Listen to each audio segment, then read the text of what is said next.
Sukhdev Singh Gogamedi case में अब तक का सबसे बड़ा खुलासा। सिद्धू मूसेवाला, अतीक अहमद का गोगामेड़ी केस से कैसे जुड़ा कनेक्शन। गोगामेड़ी केस में जिगाना पिस्टल की चर्चा क्यों। सुखदेव सिंह गोगामेड़ी केस में नित नए खुलासे हो रहे हैं।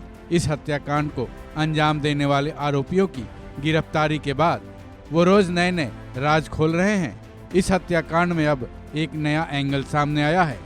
मीडिया रिपोर्ट्स के मुताबिक इस केस में अब सिद्धू मूसेवाला और अतीक अहमद की चर्चा हो रही है। वजह है जिगाना पिस्टल। उसके साथ ही जिस तरह के पैटर्न का इन दोनों की जान लेने के लिए इस्तेमाल किया गया था, इस केस में भी वही पैटर्न सामने आया है, क्योंकि जिस तरह से सिद्धू मूसेवाला और अतीक अहमद की जान ले ली गई, ठीक उसी तरह गोगामेड़ी की भी जान ली गई। मीडिया रिपोर्ट्स के मुताबिक इस केस की तहकीकात कर रही टीम को जो सबूत और तथ्य मिले हैं, इन तीनों केसेज में न केवल कॉमन बताए जा रहे हैं, बल्कि तीनों केसेज का आपस में तगड़ा कनेक्शन भी देखने को मिल रहा है। सबसे पहले हथियारों की बात सामने आई, क्योंकि जिस जिगाना पिस्टल से गोगामेड़ी की जान ली गई थी, उस प्रतिबंधित पिस्टल का नेपाल कनेक्शन एक ही समान सामने आया है। साथ ही हथियारों का एक दूसरे से जान पहचान न होना भी मॉडस ऑपरेंडी सेम ही बताई जा रही है। साथ ही इन तीनों केसेज में लॉरेंस बिश्नोई गैंग के कनेक्शन का आना भी चौंकाने वाले तथ्यों में शामिल है। ऐसे में अब जांच एजेंसियां सभी कड़ियों को मिलाने में लगी हुई है, जिससे इन सभी आशंकाओं को पुख्ता किया जा सके।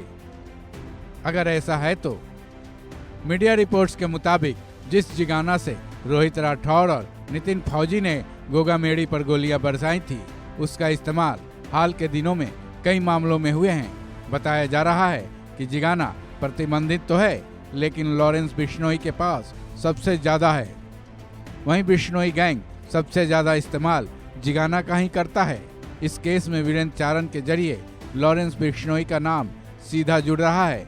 गौरतलब है कि सिंगर सिद्धू मूसेवाला की जान लेने में इसी जिगाना का इस्तेमाल हुआ था। वहीं यूपी के माफिया अतीक अहमद और उसके भाई अशरफ के केस में भी यही पैटर्न अपनाया गया था। उस केस में भी हत्यारों का एक दूसरे से कोई कनेक्शन जुड़ा नहीं था। वहीं अतीक और अशरफ की जान लेने में भी जिगाना का ही इस्तेमाल किया गया था। इस केस को कवर कर रहे कई वरिष्ठ पत्रकारों का भी ये मानना है कि इसका नेपाल कनेक्शन खास महत्व रखता है। उनके मुताबिक गोगामेड़ी केस कई केसेज की कड़ियों को एक दूसरे में जोड़ रही है।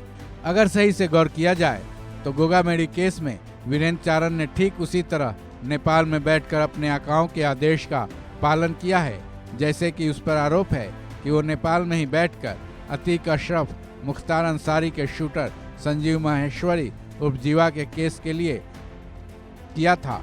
बहरहाल गोगामेड़ी केस में एक नए एंगल से पुलिस की जांच जारी है।